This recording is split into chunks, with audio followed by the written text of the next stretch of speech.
Zee 24 तास एक पाऊल पुढे।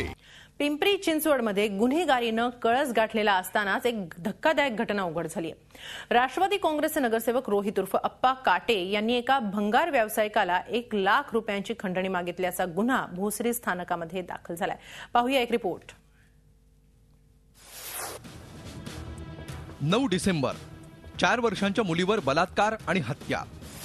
10 डिसेंबर अज्ञात इसमांचा सोने व्यापाऱ्यावर हल्ला आणि लूट। 11 डिसेंबर राष्ट्रवादी काँग्रेसचे नगरसेवक रोहित उर्फ अप्पा काटे यांच्यासह 10 जणांवर खंडणीचा गुन्हा दाखल।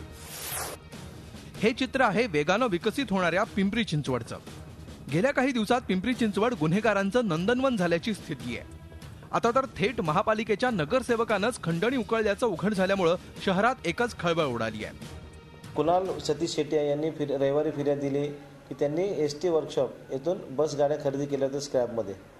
त्या घेऊन जात असताना दापोलीतले नगरसेवक रोहित अप्पा काटे याच्या कार्यकर्त्यांनी त्यांना अडवलं आणि त्यांना सांगितलं की रोहित अप्पाच्या ऑफिसमध्ये 1 लाख रुपयाची खंडणी तुम्हाला द्यावी लागेल। राईट विथ खंडणीचा गुन्हा दाखल करण्यात आलेला आहे।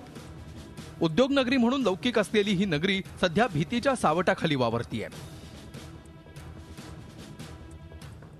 या परिस्थितीतही पोलीस उपायुक्त शहाजी उमप नागरिकांना धीर देण्यासाठी कुठलीही उपाययोजना करताना दिसत नाहीत। त्यामुळे नागरिकांची सुरक्षा खरंच राम भरोसे आहे असंच म्हणावं लागेल। झी 24 ताससाठी कैलासपुरी, पिंपरी चिंचवड।